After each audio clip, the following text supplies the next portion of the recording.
Hello dear students, this is Deepak Kashyap. You are watching chemistry class. आपको chemical bonding and molecular structure chapter पढ़ा रहा था। उसमें मैंने आपको आयनिक बॉन्ड कैसे बनता है, कोवेलेंट बॉन्ड कैसे बनता है, इनके बारे में और इनके एग्जांपल्स बता दिए थे। इसके बाद आपको कंडीशंस भी बता दी थी कि कोवेलेंट बॉन्ड फॉर्म करने की कंडीशंस क्या हैं। आज मैं आपको बताने वाला हूं कि कोवेलेंट बॉन्ड की कैरेक्टरिस्टिक्स क्या होती हैं, कोवेलेंट बॉन्ड फॉर्म करने की कैरेक्टरिस्टिक्स मतलब उनकी इंपॉर्टेंस क्या है। तो आपको पढ़ना है आज कैरेक्टरिस्टिक्स ऑफ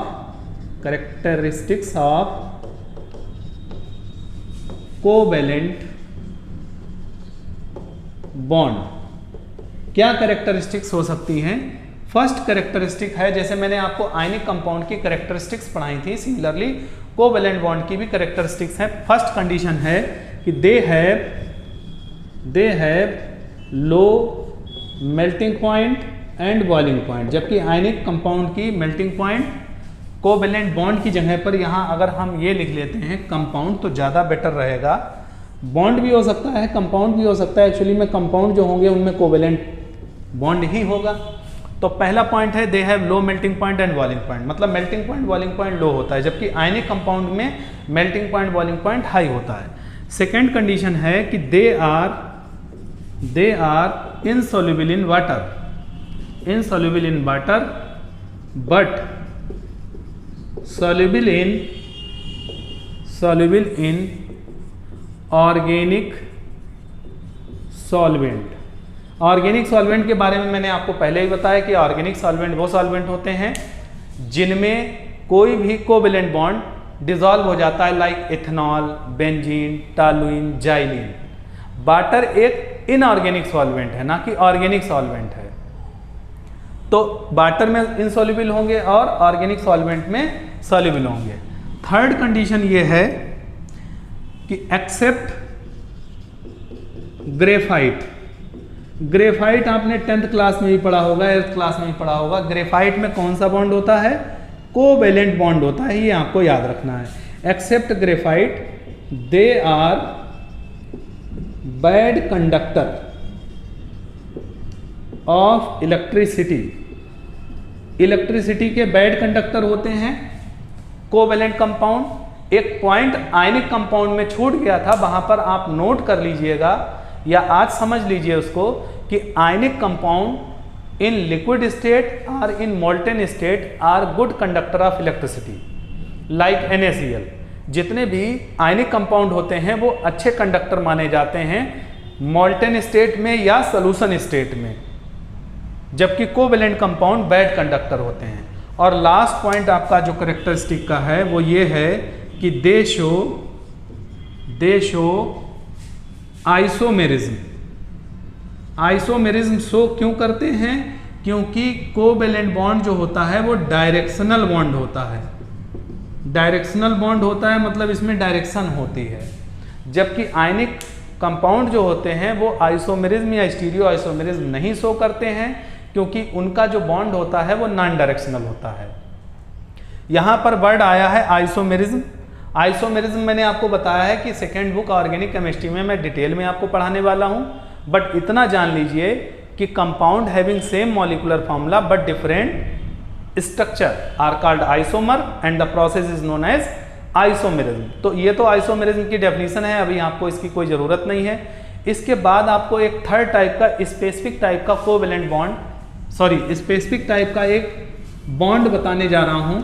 मैंने आपको पढ़ाया था कि बॉन्ड्स जो होते हैं वो 3 टाइप के होते हैं, और 3 टाइप में आपको 2 टाइप्स के बॉन्ड्स मैंने आपको डिटेल में बता दिए हैं। इसके बाद जो आपका एक थर्ड टाइप का स्पेसिफिक टाइप का बॉन्ड है which is known as coordinate,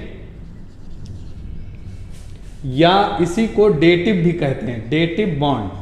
coordinate और डेटिव बॉन्ड कैसा है? ये एक स्पेशल टाइप का बॉन्ड होता है, स्पेशल टाइप का। और ये कैसे बनता होगा ये भी आपको जानना है। एक टाइप का कोवेलेंट बॉन्ड ही होता है, बस थोड़ा सा इसमें चेंज आ जाता है कि कोवेलेंट बॉन्ड में क्या होता है कि इलेक्ट्रॉनों की शेयरिंग होती है। इस बॉन्ड में क्या होता है कि जो ऑलरेडी शेयर्ड इलेक्ट्रॉन्स होते हैं, कैसे electron? Already shared electrons are donate to complete octet.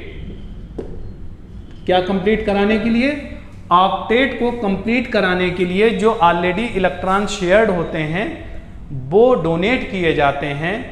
Electron देने वाला डोनर एटम बोला जाएगा और इलेक्ट्रॉन ग्रहण करने वाला, इलेक्ट्रॉन एक्सेप्ट करने वाला एटम एक्सेप्टर एटम बोला जाता है। यह आपको याद रखना है दो वर्ड कि इलेक्ट्रॉन डोनर और इलेक्ट्रॉन एक्सेप्टर क्या होते हैं। डोनर वो होते हैं जो इलेक्ट्रॉन डोनेट करते हैं, एक्सेप्टर वो होते हैं जो इलेक्ट्रॉनों को रिसीव करते हैं, ग्रहण करते हैं। तो एक टाइप का स्पेशल बॉन्ड है। अब इसको हम आपको एग्जाम्पल के थ्रू क्लियर करते हैं कि इनका एग्जाम्पल क्या होगा। एग्जाम्पल से आपको इलेक्ट्रॉन डॉट स्ट्रक्चर बनाकर दिखाएंगे जिससे आपको क्लियर होगा कि कोऑर्डिनेट बॉन्ड होता क्या है। तो सबसे पहला एग्जाम्पल आपका है यहाँ पर H2O2। देखिए H2O से ही बना है H2O2। अगर आप H2O का स्ट्रक्चर बनाना जानते हैं तो H2O में O2 का मतलब एक ऑक्सीजन और बना लीजिए। यहाँ पर सबसे पहले इसको छुपा लीजिए। मैं H2O का स्ट्रक्चर बना रहा हूँ। देखिए H2O का स्ट्रक्चर इस तरीके से मैंने बनाया था। ये देखिए H2O का स्ट्रक्चर बन गया। अब बचा रह गया ये ऑक्सीजन एटम। इस ऑक्सीजन एटम के पास भी कितने इलेक्ट्रॉन होंगे? आउटर शेल में 6 इलेक्ट्रॉन होंगे। कितने रिक्वायर्ड हैं इसको? 2 इलेक्ट्रॉन रिक्वायर्ड हैं। तो आपको याद रखना है कि जो कोऑर्डिनेट बॉन्ड होता है, कोऑर्डिनेट बॉन्ड में जो इलेक्ट्रॉन डोनेट किए जाते हैं वो एक एरो से डोनेट किए जाते हैं। किससे डोनेट किए जाते हैं? सिंगल एरो से। तो यहाँ पर ये 2 इलेक्ट्रॉन क्या किए जाएंगे? इसको एरो से डोनेट किए जाएंगे और इस तरीके से यहाँ इसका जो स्ट्रक्चर बन के आएगा वो इस तरीके का स्ट्रक्चर कुछ आएगा। ये देखिए इस टाइप का ये बॉन्ड जो है वो कहलाता है कोऑर्डिनेट बॉन्ड। कैसा बॉन्ड है ये? कोऑर्डिनेट बॉन्ड है। और भी कुछ एग्जांपल्स बता रहे हैं, इसको आप देखिएगा, प्रैक्टिस कीजिएगा, धीरे धीरे आपको समझ में आने लगेगा। बहुत सारी प्रॉब्लम्स पीछे चैप्टर में आपको जो प्रीवियस चैप्टर पढ़ा चुका हूँ उसमें निकल के आई थी। तो मैंने स्टूडेंट से कहा था कि जैसे जैसे आप चैप्टर पढ़ते जाएंगे वैसे वैसे आपकी प्रॉब्लम्स क्लियर होती जाएंगी।